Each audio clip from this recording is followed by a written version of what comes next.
क्या आपने ऐसा कुछ महसूस किया है जहाँ पर किसी एक पर्सन की प्रेजेंस फेल्ट लाइक होम? जैसे ही आप उनकी प्रेजेंस में होते हो, योर शोल्डर ड्रॉप्स डाउन, आपकी सांसें बहुत धीरे चलने लग जाती है, you are very calm, you very compose, you don't need any solution, you don't need any advice from them, बल्कि उनकी एक प्रेजेंस ना आपको एकदम काम स्टेट में ले आती है। Hi guys, thank you for stopping by. Thank you for stepping into your own healing process, because we human being, we co-create, we cooperate, we co-regulate with each other. हमारी healing का इस humanity पर effect पड़ता है. So keep on doing your inner work. Guys, आज का topic है कैसे आपका regulated nervous system आपके चारों तरफ रहने वाले लोगों पर बहुत ही पॉजिटिव और हीलिंग इफ़ेक्ट डालता है और अनकॉन्शियसली उन्हें हील करता है। गाइज, आपने उन लोगों की प्रेजेंस ज़रूर महसूस की है जिन लोगों का खुद का नर्वस सिस्टम बड़ा काम डाउन होता है, जो खुद बड़ा कंपोज होते हैं, बड़ा कूल होते हैं, बड़ा शांत होते हैं। उनकी प्रेजेंस ना आपको भी इंस्टेंटली शांत कर देती है एंड वहाँ पर कोई चिंता नहीं होती, कोई फिक्र नहीं होता, just you are being with yourself. लेकिन कुछ लोगों की प्रेजेंस है ना आपको इतना अनॉय कर देती है ना, इतना सबकॉन्शियसली एंग्शियस बनाती है कि आपको ऐसा लगता है यार बस मुझे यहाँ से भाग कर जाना है, मुझे इस इंसान के साथ नहीं रहना। कई बार ऐसा होता है कि अनकॉन्शियसली ना हम भी कुछ ऐसे बिहेव करते हैं। लेट्स सपोज मैं अपने घर पे हूँ और मैं किसी बात से एंग्शियस हूँ, परेशान हूँ, ट्रिगर्ड हूँ, तो मेरे जो बच्चे हैं ना वो मुझसे छुपते हुए फिरेंगे। मेरे जो हस्बैंड हैं वो मुझे दूर दूर तक दिखाई नहीं देंगे, बिकॉज उन्हें पता है कि अभी ये बड़ी एंग्शियस है एंड शी कैन अटैक अस। तो ऐसे ही आपने भी कुछ महसूस किया होगा कि जब आप क्रैंकी होते हो या कोई और क्रैंकी होता है या कोई और परेशान होता है ना, आपका ना उनके पास जाने का मन नहीं करता। There is energy of some people जो कि अपने माइंड में पता नहीं क्या क्या चलाते रहते हैं। आपको ना उनके कमरे में जाने का मन नहीं करता, आपको उनके पास जाने का, उनसे बात करने का मन नहीं करता, क्योंकि आपको पता है इनके दिमाग में कुछ ऐसा चल रहा है जो कि जिसको ये बहुत डेंजर परसीव कर रहे हैं एंड उनकी बॉडी रिएक्ट कर रही है और उनकी जो एनर्जी फील्ड है ना चारों तरफ रहने वाले लोगों को भी अफेक्ट कर रही है, जिसमें कि एक आप हो। ऐसा हमारे साथ होता है, ऐसा दूसरों के साथ होता है। इसके पीछे का जो कारण है वो होता है हमारा रेगुलेटेड और डिसरेगुलेटेड नर्वस सिस्टम। जब भी हमारा नर्वस सिस्टम रेगुलेटेड है, हम काम है, कूल है, कंपोज हैं, हम अपने बीइंग एनर्जी में हैं, अपनी प्रेजेंस वाली एनर्जी में है, देयर इज़ नो डेंजर, बहुत सेफ है सब कुछ। हमारे इस रेगुलेटेड नर्वस सिस्टम से ना और लोगों को भी एक सबकॉन्शियसली मैसेज जाता है कि एवरीथिंग इज सेफ, है ना। वहीं पर अगर हम बड़ा डिसरेगुलेटेड हैं, हम बहुत क्रैंकी हैं, हम बहुत ट्रिगर्ड हैं अंदर से, तो बहुत लोगों को पता चल जाता है कि हमारी अभी जो नर्वस सिस्टम की स्टेट जो है वो इम्बैलेंस्ड है। अगर वो लोग हमारी प्रेजेंस में आएंगे तो बहुत कुछ ऐसा हो जाएगा कि जो कि उतना अच्छा नहीं होगा, तो nobody wants to come to us. लेकिन वहीं पर अगर हमारा नर्वस सिस्टम रेगुलेटेड है, हमारे बच्चे हमारे पास आना चाहते हैं, हमारे जो लव्ड वंस है, हमारा जो पार्टनर है, हमारे फ्रेंड्स हैं, हमसे बात करना चाहेंगे। Sometimes people on my channel say that कि मैम आपके इस चैनल पे ना ऐसा लगता है कि आप बड़ा एक शांत इंसान हो एंड यहाँ पर आकर बड़ा सेफ महसूस होता है। जब वो वीडियोस देखते हैं उन्हें ऐसा लगता है को कुछ रश नहीं हो रहा, कुछ नहीं छूट रहा, there is no fear mongering, nothing. मतलब कहते हैं कि बहुत ही शांति उन्हें महसूस होती है जब वो मेरी वीडियोस देखते हैं। ऐसा इसलिए होता है जब हम काम होते हैं, हम कंपोज होते हैं, उसका इफ़ेक्ट अनकॉन्शियसली हमारे आसपास इर्द गिर्द रहने वाले लोगों पर पड़ता है। It becomes like ASMR। आपने सुना होगा ना, जहाँ पे नेल्स और ऐसे साउंड्स के इफ़ेक्ट्स होते हैं जो आपको बहुत ही ज़्यादा एक बहुत ही सूदिंग इफ़ेक्ट देते हैं और आपको ऐसा लगता है बस सुनते जाएं सुनते जाएं। तो when you are calm, composed, regulated, your beingness becomes ASMR for other people. हर कोई आपके पास आना चाहेगा, आपको सुनना चाहेगा। रेगुलेटेड नर्वस सिस्टम का बिल्कुल भी ये मतलब नहीं है कि हम हमेशा बहुत ही खुश रहते हैं, बहुत ही काम कंपोज रहते हैं हमेशा। ऐसा नहीं होता। रेगुलेटेड नर्वस सिस्टम का मतलब ये होता है कि जब आपने स्ट्रेसफुल सिचुएशन देखी या जब भी आप स्ट्रेसफुल सिचुएशन में हो, you are equipped with resources, you are equipped with skills, जहाँ पर आप अवेयर हो जाते हो कि ये मेरी स्ट्रेसफुल सिचुएशन है और आप खुद को ब्रिंग बैक कर पाते हो टू रेगुलेटेड, एक बैलेंस्ड नर्वस सिस्टम में खुद को ला पाते हो। This is about regulation. It's not about कि आप हमेशा काम कूल कंपोज रहोगे। रेगुलेशन का मतलब ये होता है स्ट्रेसफुल सिचुएशन, डेंजरस सिचुएशन में आप अपना प्रेजेंस ऑफ माइंड यूज करते हो। You are not being reactive, you are not being triggered. आप बहुत ही समझदारी से अपने रेगुलेटेड नर्वस सिस्टम की स्टेट में आते हो एंड यू रिस्पॉन्ड।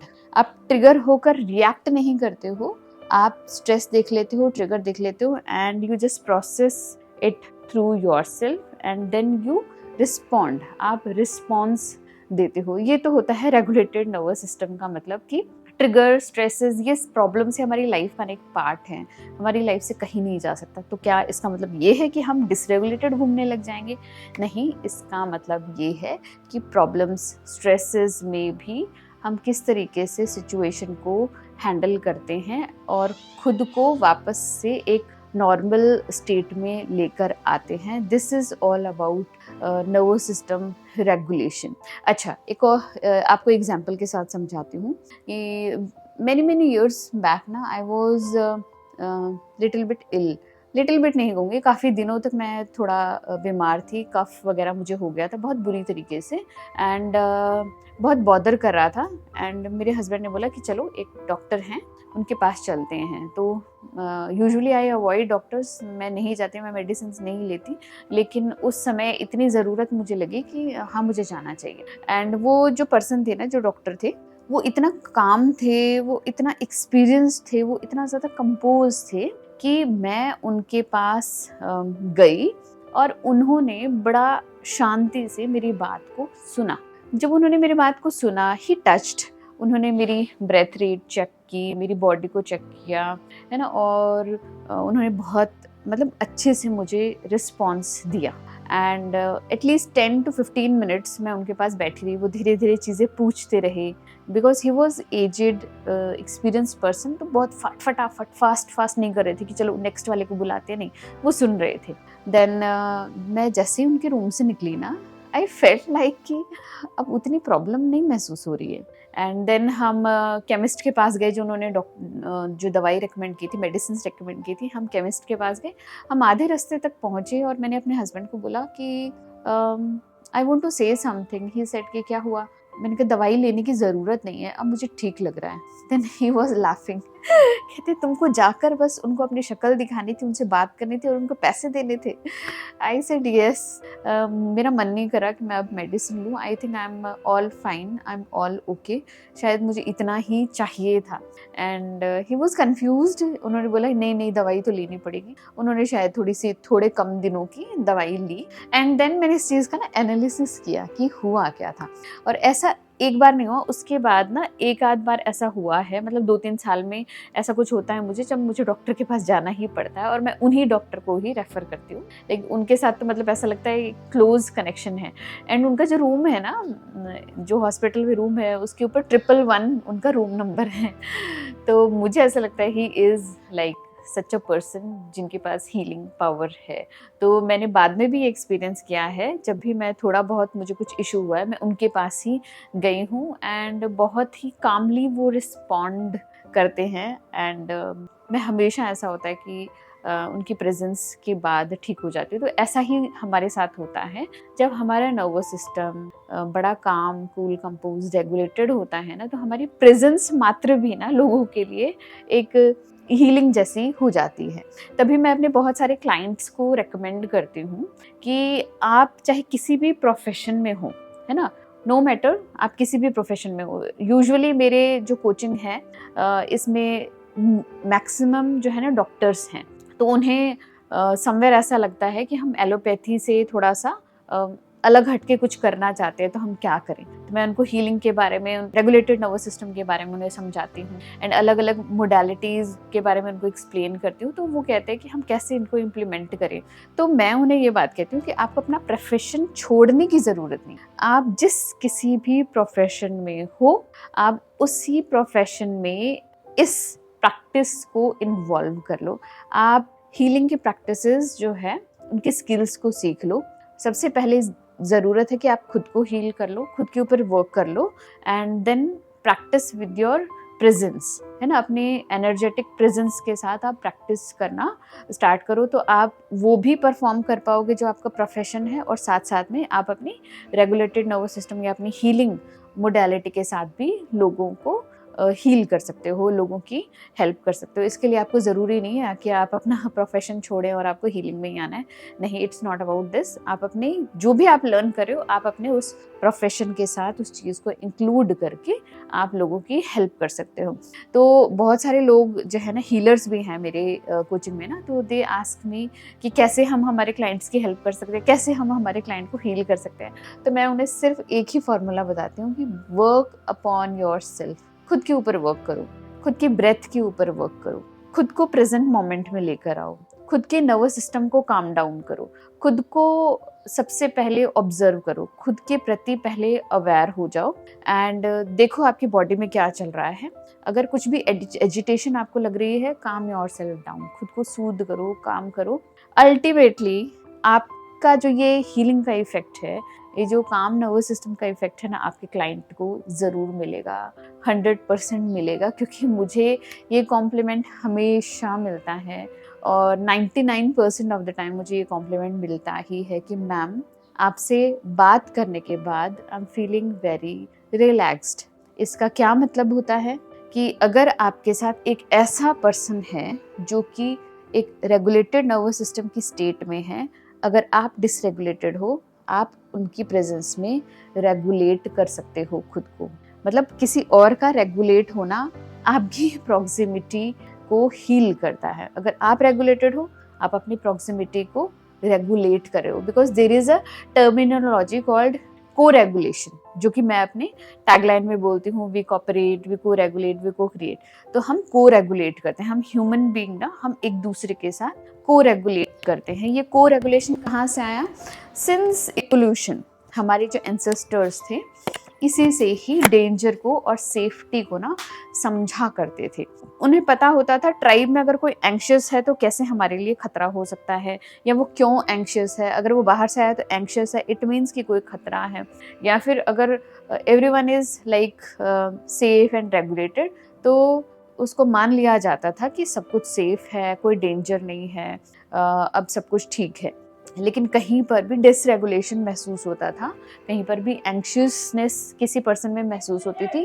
तो आई एम सो सॉरी, मैं दिन के टाइम शूट कर रही हूँ। तो एंग्शियसनेस किसी पर्सन में भी महसूस हो गई ना, तो वो दूसरे लोगों को भी बॉदर करती थी। तो ये सिंस इवोल्यूशन है, तो ये इंस्टिंक्ट है ना, जाने वाला नहीं है। तो हमारा नर्वस सिस्टम जो है खुद को इसी तरीके से ही रेगुलेट करवाता है, या फिर खुद को एंग्शियस महसूस कराता है दूसरों की प्रेजेंस में। अगर कोई और हील्ड है तो हमें उसके हीलिंग का इफेक्ट मिलेगा, लेकिन कोई और आपके प्रेजेंस, आपके प्रॉक्सिमिटी में या प्रेजेंस में अनहील्ड है तो वो आपको अफेक्ट करेगा, क्योंकि we all are interrelated with each other. There is another term, scientific term, that is mirror neuron. We mirror other persons, उनका बॉडी लैंग्वेज, उनका जो भी बिहेवियर है, जो भी नर्वस सिस्टम की स्टेट है ना, हम उसको मिरर करते हैं सबकॉन्शियसली। तो मिरर न्यूरॉन्स क्या होते हैं?